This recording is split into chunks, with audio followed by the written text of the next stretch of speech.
Hello everyone, warm welcome to Super Coaching by Testbook, where we are going to discuss very important MCQs based on finance related to your RBI Grade B 2024 Phase 2 examination. As we all know, this examination is scheduled on 19th of October.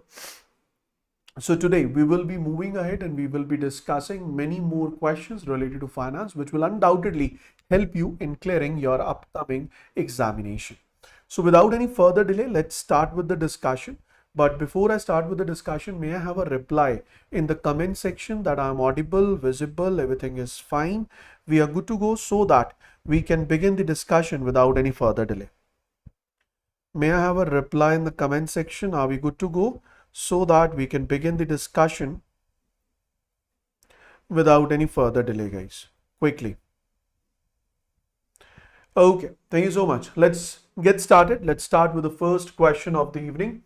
The first question says, which of the following statement is or are true with respect to lien? As we all know, mode of charges, where we talk about pledge, we talk about mortgage, we have lien, then we have assignment. All these are related to the mode of charges, which means in very simple terms, when you are borrowing the funds from a bank, you will be providing your security. The way or the method in which you are going to provide your security or your asset as a collateral to the bank, for that we have different modes of charges. Now, the first one we have is lien over here. Sir, it is a legal right against the asset that are typically used as collateral to satisfy a debt. Obviously, sir, it means that if I lien my asset to you, which means I'm giving you the legal authority that you can take up this asset legally if I'm not in a capacity to pay back your loan. Second is, it is a valuable possession that is transferred to a lender to secure a debt or loan. That is also true. Owner cannot sell the property that is subject of a lien without the consent of lien holder. That is not true. Once you have given your property on lien, the borrower has the power. Owner cannot sell the property that is subject of a lien without the consent of lien holder. Okay. If we talk about this particular point, let's try to decode this statement. See, whenever we talk about lien, we need to understand one thing very carefully. The term lien is one of the part of modes of charges, and in the modes of charges we have different formats where we have first one, it is a legal right against the asset that are typically used as a collateral to satisfy a debt. That is true. It is a valuable possession. No, sir, that is wrong. It is not a valuable possession. You are not giving the possession in case of lien. You give the possession of your asset in case of pledge. In case of lien, you just mark the ownership that from today you are the legal owner of this particular asset, and if I'm not able to pay back, you can recover your loan. And that is true, that owner cannot. Owner means here borrower. So the borrower whose security or whose asset is used as lien cannot sell it without the consent of the lien holder, that is without the consent of the lender. That is true. So answer is going to be 1 and 3 are true. So answer is going to be C option. That is absolutely correct. I have given you the entire solution as well, and you can download the PDF from my Telegram where the solution will be available to you. Moving on to the next question. Which of the following statement is or are true with reference to KYC? Know your customer. The first point, again, really very important. What does the first point says? So first point is important as it says KYC guidelines were introduced in 2022. Yes, sir. They were introduced in 2022, but they were not introduced by SEBI, so they were introduced by RBI. You see, up till what depth you need to read the question, you need to understand the question so that you can answer them pretty well. What does it say? It says that, sir, if you're talking about KYC guidelines were introduced in 2002. Generally, we leave the question over here only and we say, yes, first statement is correct. But they says that it was introduced by SEBI. No, sir, it was not introduced by SEBI. It was introduced by RBI. So there are two types of KYC, namely Aadhaar based and in person. That is true. That means you can get yourself verified. KYC means know your customer. You can get yourself verified with the help of Aadhaar based verification or in-person verification. It is the process by which bank obtain information about the identity and address of the customer. That is true. So out of the three statements, first one is wrong. Year is correct. RBI should be the authority. Second and three are correct. One is wrong. So answer is going to be 2 and 3 only. The answer is going to be 2 and 3 only. Is it clear, everyone? Is it clear? Those who are live, I'm expecting that you must reply in the comment section why first statement is incorrect and why second and third statements are correct. So there are two types of KYC, that is true, and it is a process by which not only bank, for that matter, all the financial institutes, they identify their customers so that in near future they can track down the customer if required. Moving on to the next question.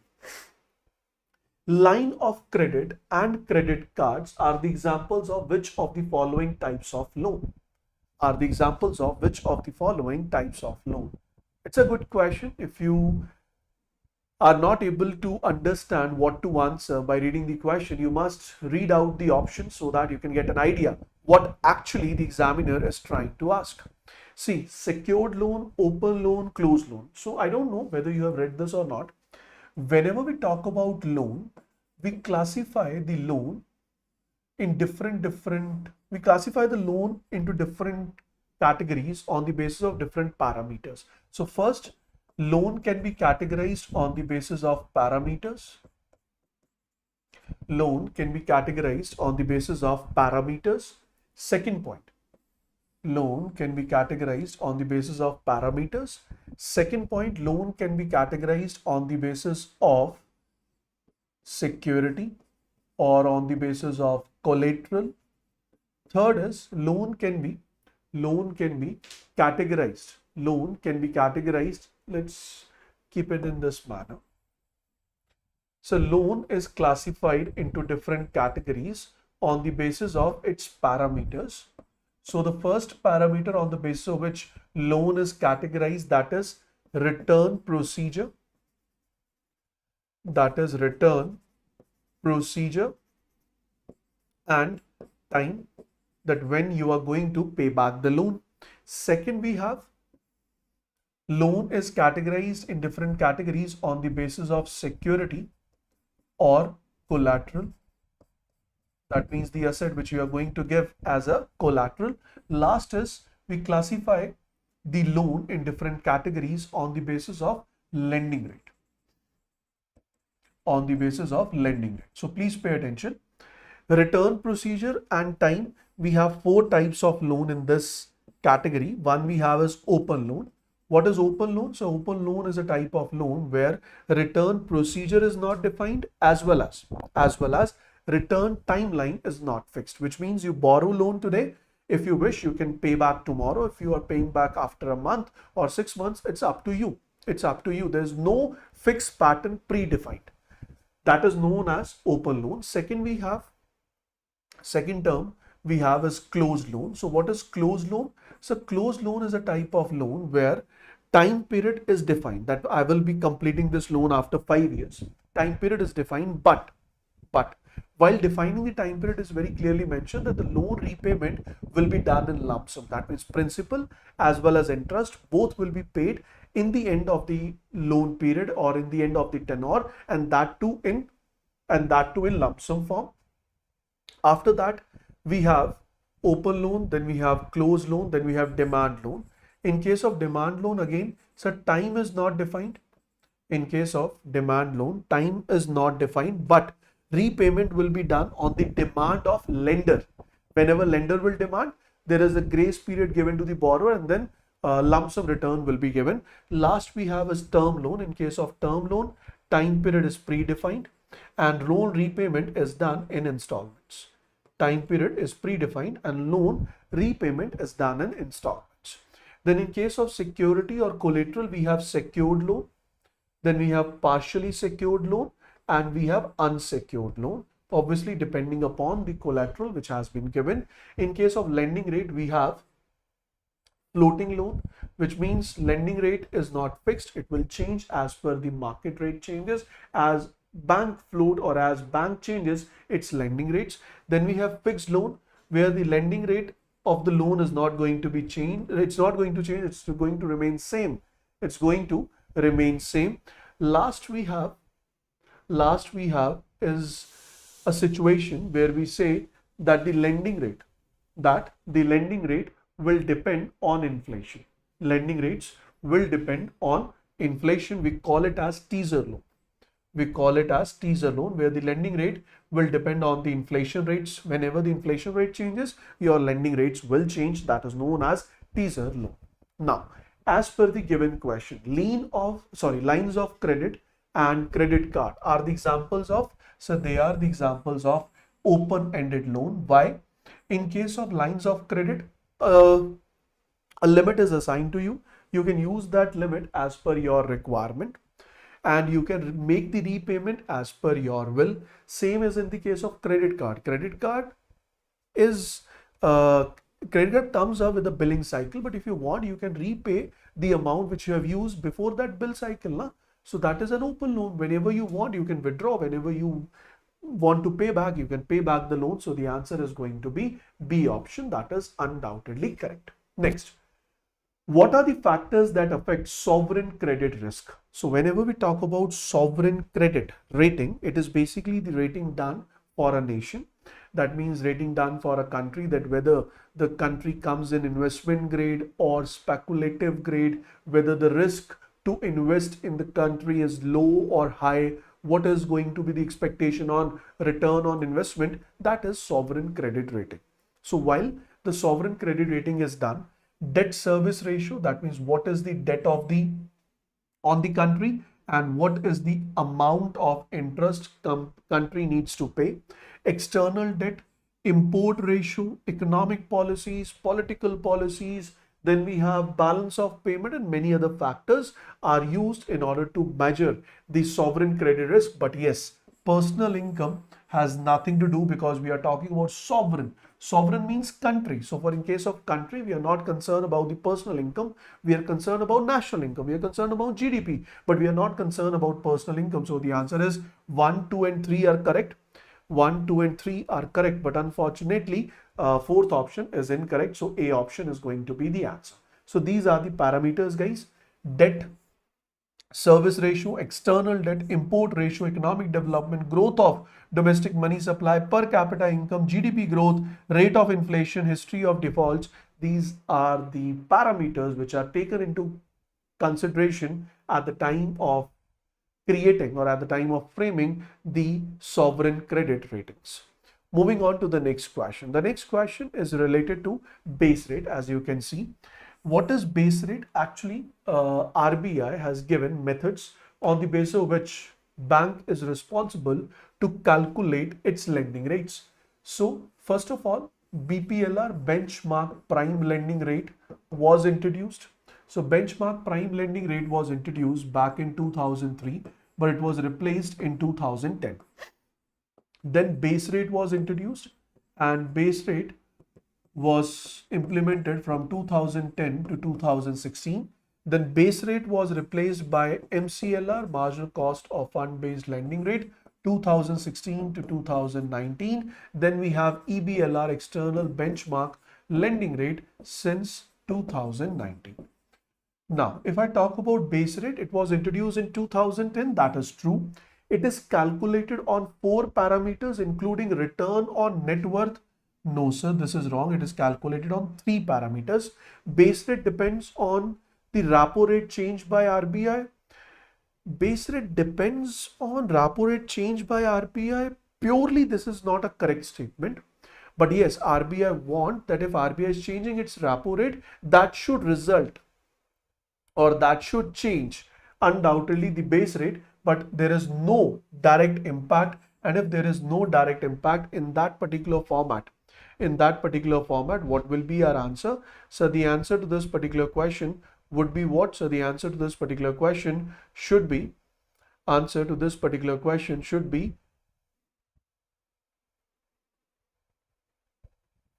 only one. Answer to this particular question should be only one. So what we have to find out? We have to find out related to base rate. Acha. Sorry, we have to find out the incorrect statement, not the correct statement. So only one is correct, 2 and 3 are incorrect. So answer is going to be B option. That is absolutely correct. Moving on to the next question. Which of the following mechanism is the external benchmark for setting interest rate? So as I said, in 2019, external benchmark was introduced where RBI asked the banks that now you choose any one interest rate out of the four options given and link your lending rates to the same.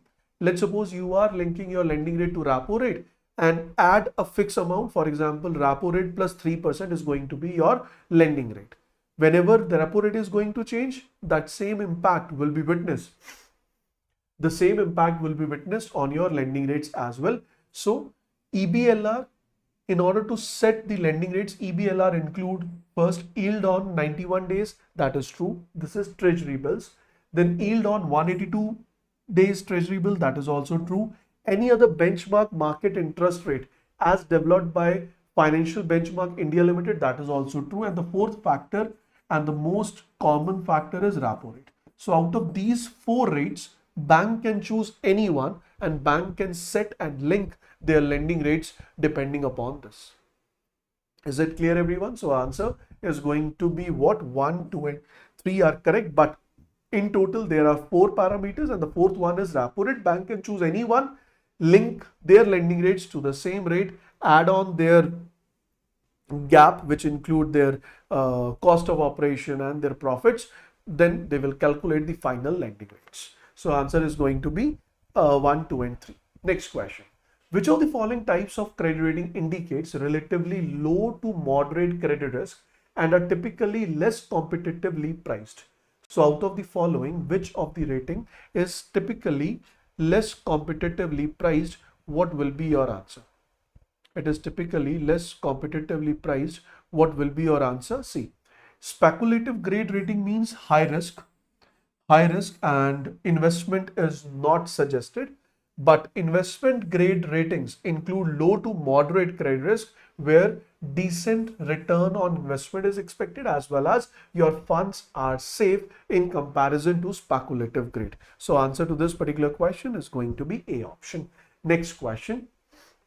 Which of the following describes a short-term high interest loans designed to bridge the gap from one paycheck to the next?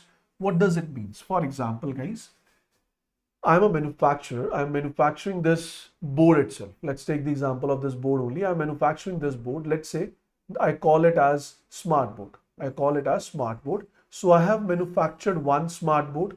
Now I sold it to a buyer B1 and he will be making the payment after 2 months. Now for next 2 months, I have to continue my manufacturing. So that I can deliver my next order to B2. So in order to fill the gap, what I do is I borrow the funds for 2 months and the moment I'll receive my funds from the B1, I will be paying back to this individual from whom I have borrowed. So this kind of situation where we borrow the loan in order to bridge the gap between the paychecks, because I have given the product today, but paycheck will come after 2 months. In order to bridge the gap of those 2 months, I will be going for what? Sir, I will be going for payday loans. I will be going for what? I will be going for payday loans. That is known as C option. Which of the following statement is or are correct with respect to country risk? So country risk basically means when government changes its policies. Due to change in government policies, we witness losses. That is basically a part of country risk. So it refers to the uncertainty inherent with investing within a given country.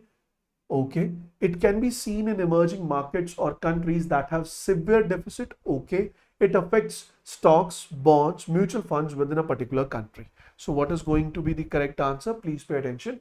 It refers to the uncertainty inherent within investing within a given country. This is true. It can be seen in emerging markets or countries that have a severe deficit. Expectation is true. It affects stock, obviously, sir. It will impact all the financial instruments of that nation. So answer is going to be D option. That is absolutely correct. Consider the following statement. It is the potential for investment loses that result from a change in interest rate. What they are talking about? Acha. Which of the following statement is or are correct with respect to interest rate risk? Now it's fine. First point, it is the potential for investment losses that results from change in interest rate. Yes, sir. If interest rate changes, it may result in losses, and that will be a part of interest rate risk. Second, it can be reduced through diversification of bond maturity. That is true. We can reduce the interest rate risk by diversification. As interest rate rises, bond prices in the secondary market also rises. No, sir. This is wrong. Whenever market interest rate increases, bond prices will fall down. So answer is going to be 1 and 2. Third statement is incorrect. So A option is the correct answer. Next, which of the following is the first step of the risk management process? So in case of risk management process, first step is risk identification. So first risk is identified. Once the risk is identified, then its analysis is done. That what type of risk it is, what is the, I would say, severity of the risk, whether it is moderate risk, high risk, whatever the case is. Then risk planning will be done, that what is need to be done in order to overcome this, which comes under the category of evaluation. Then we'll go with risk mitigation, and then we'll go with risk monitoring. So the first step is none other than risk identification. D option is absolutely correct. If an individual investor or business cannot meet its short-term debt obligation, so if a business or an individual is not in a position to meet, that means to pay back its short-term debts, then in that particular case, what kind of risk that organization or that individual is going to face? So that risk is known as liquidity risk. That risk is known as what? So it is known as liquidity risk. So what is liquidity risk? So when an organization, individual is not in a position to service its short-term debts, that is known as what? It is known as liquidity risk. Moving to the next. Which of the following factors can increase the funding liquidity risk? Can increase the funding liquidity risk. Acha, let's read out the options. Seasonal fluctuation in revenue generation, it may lead to liquidity risk. Yes. Business disruptions, yes. Unplanned capital expenditures, yes. Decrease operational cost, no sir. If your operational cost is decreasing, that means cash in your pocket is increasing, so that won't be resulting in low liquidity, rather it will be resulting in surplus liquidity. And if you are surplus in terms of liquidity, no liquidity risk can be witnessed. So answer is going to be 1, 2 and 3 are the reasons which causes liquidity risk. That is correct. What are the various ways to manage liquidity risk in a firm? Effective cash flow forecast, keeping track of liquid asset, managing and reducing leverage. So what is liquidity risk? So it is a situation when an organization is not in a position to pay back the borrowings, or it is not in the position to service, its short-term debt, or in short, in very simple terms, if an organization, company do not have the cash to carry out its day-to-day operation, that is liquidity risk. In order to avoid that, effective cash flow forecast is yes. Keeping track of liquid asset is true. Managing and reducing leverage is true. So A, B, C are the initiatives which are need to be taken in order to check, in order to overcome, in order to fight against liquidity risk. Moving on to the last question. Consider the following statement. It is heavily dependent. What? We have to check out correct statement related to operational risk. Now we read it. It is heavily dependent on market related factor. Operational risk has nothing to do with market relating factor, because operational risk is related to the operations which are performed by the organization. So this is wrong. Every firm or individual must deal with such an operational risk in completing any task and delivery. That is true. Operational risk is involved when you are not doing a task properly. So if you are following all the norms, keeping in mind operational risk, doing each and every task very properly, then you can easily avoid operational risk. That is true. It can create damage to the brand name of employees as well as to the organization. That is also true. It can create damage to the brand name. That is true. So answer is going to be 2 and 3 only. first is not the correct answer. So answer is going to be yes, C option is the correct answer. Is it clear, everyone? Hope you must have enjoyed the discussion. I'll catch you in the next session, and keep studying really very hard. Examination is around the corner. Let's give our best shot so that we can clear the exam in the very first attempt itself. Thank you so much. Good luck.